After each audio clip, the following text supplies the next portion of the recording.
Outra maneira de criar novas formas de comportamento é através do encadeamento. Um encadeamento de comportamentos é apenas um grupo de comportamentos que geralmente ocorrem em alguma ordem definida. Cada comportamento funciona como um elo da cadeia. Os encadeamentos de comportamentos compõem a maior parte das nossas rotinas diárias. Atividades como escovar os dentes, tomar banho, se vestir e preparar refeições são todos os encadeamentos de comportamentos. Às vezes, concluir um encadeamento é reforçador por si só. Por exemplo, preparar um delicioso lanche é reforçado quando você o come. Outras vezes, talvez seja necessário acrescentar reforçadores para completar uma cadeia de comportamentos, começando com a conclusão de um elo, depois de 2 e assim por diante. O primeiro passo para ensinar uma cadeia de comportamentos é quebrá-la em elos ou componentes. Em seguida, vamos começar a ensinar a cadeia, o que pode ser feito começando com o primeiro elo da cadeia e acrescentando os demais elos na ordem definida. Por exemplo, ao ensinar seu filho a lavar as mãos, você pode começar ensinando-o a abrir a torneira como o primeiro elo. Depois que esse primeiro elo for aprendido, você pode passar a ensinar o segundo elo, que é molhar as mãos. Depois dessa etapa, você pode passar para a terceira etapa, que é passar o sabonete nas mãos.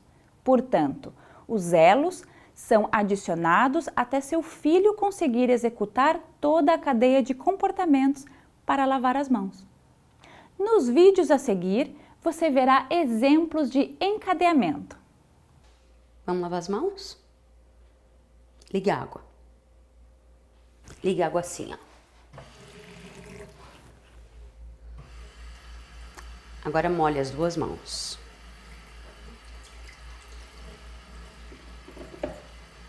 Agora esfregue uma mão na outra. Esfregue uma mão na outra assim, ó. Esfregue assim, ó. Agora enxague as mãos. Agora desliga a água. Desliga a água assim, ó. Agora seque as mãos. Muito bem. Lavou as mãos. Quero cozinhar burrito.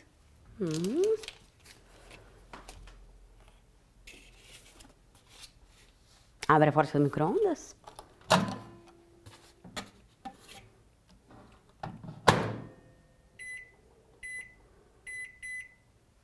Agora aperta para iniciar. Aqui, ó. Muito bom! Ótimo trabalho. Agora, responda a seguinte questão. Encadeamentos são grupos de comportamentos que podem ocorrer em qualquer ordem. 1. Verdadeiro. 2. Falso. E a resposta correta é 2. Falso.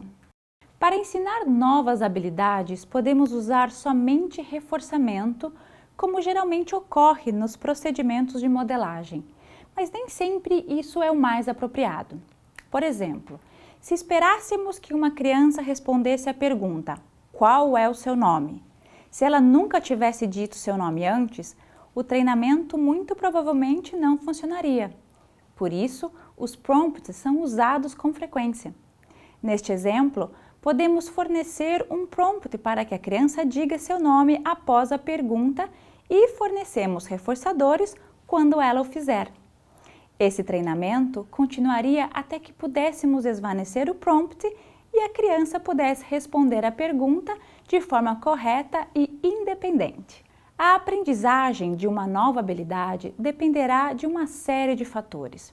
Primeiro, devemos nos certificar de que a criança esteja motivada para que o reforçamento funcione. Também queremos ter certeza de que o que estamos pedindo que a criança faça esteja de acordo com seu nível de habilidade. Por último, devemos ser consistentes.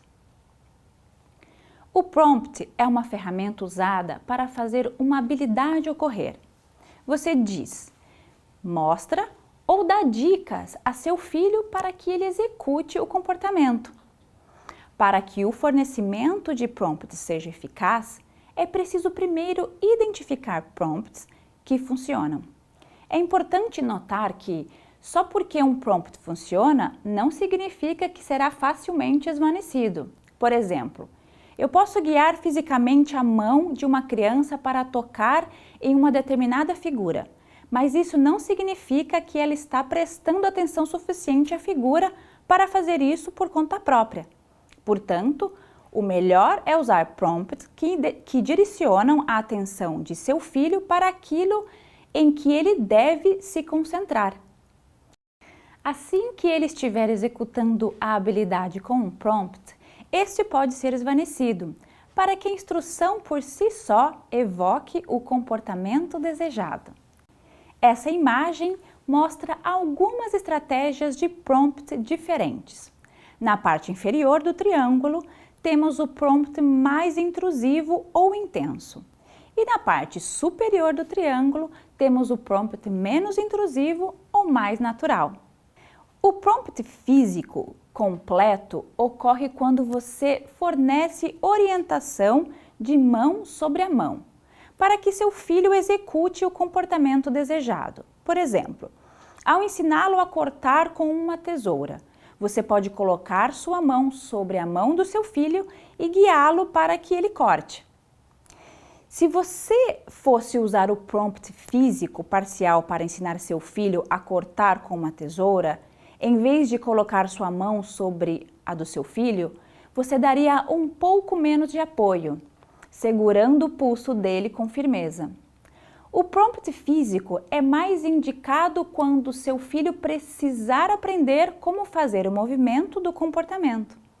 O prompt modelo ocorre quando você representa o comportamento, para mostrar a seu filho qual comportamento você deseja que ele imite. No exemplo anterior, você mostraria a ele como cortar com uma tesoura antes de dar a tesoura para ele. Você também pode usar um prompt visual ou fotográfico, mostrando a seu filho um vídeo ou figura de alguém cortando com uma tesoura. Nos prompts verbal e gestual, você diria a seu filho, corte com a tesoura, ou faria um gesto indicando a tesoura quando ele fosse esperado usá-la. Qualquer que seja o prompt utilizado para ensinar uma habilidade, você deve esvanecê-lo para que seu filho possa executar a habilidade sozinho. No vídeo a seguir, você verá exemplos de diferentes tipos de prompts. Cadê a Laine? Isso!